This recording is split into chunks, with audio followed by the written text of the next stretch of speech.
you would get the popular vote out of the likely voting people, and now the rest of the country is not. And that would be another, you hear all these people saying we need a popular vote. We can't have the Electoral College. We can't have all of these things. Everything needs to be pure democracy allows 51% to rule 49%. And that was another thing the founders were working fervently to get away from. And that's why we had an Electoral College. And it's actually quite beautiful when you actually read about it and examine it. It's why we had the state Senate and state legislatures, and this is why we had the House. You had all levels of the things of government that the founders cared about being represented in this body politic, and it was a beautiful thing.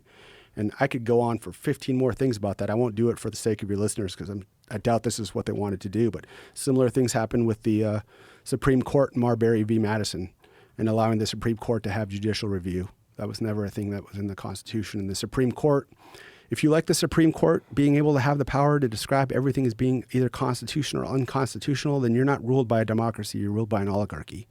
You've got 8 people in robes that are going to tell you whether or not laws are good or bad. And that's not the founding of this country. It's not how it was intended to work.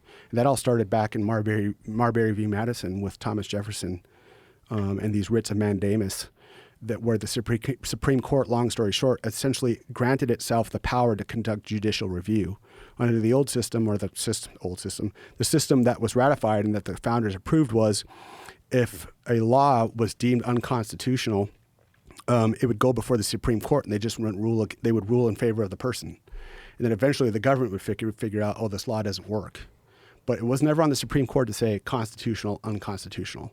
You would get arrested for some law, you'd go, and it would get appealed to the Supreme Court. The Supreme Court would say, we're not punishing this person. This is against the Constitution. But the government would have to keep arresting people. It'd have to keep going in front of the federal government.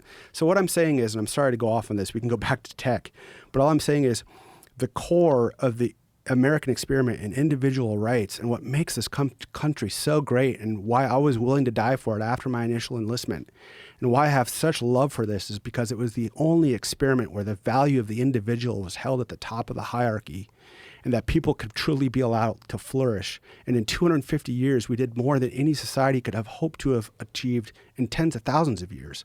Or not that it's been around that long, but in thousands of years. Everything tends towards disorder and everything, power always gets centralized. And we had a framework to do that, but we were willing participants in our own demise.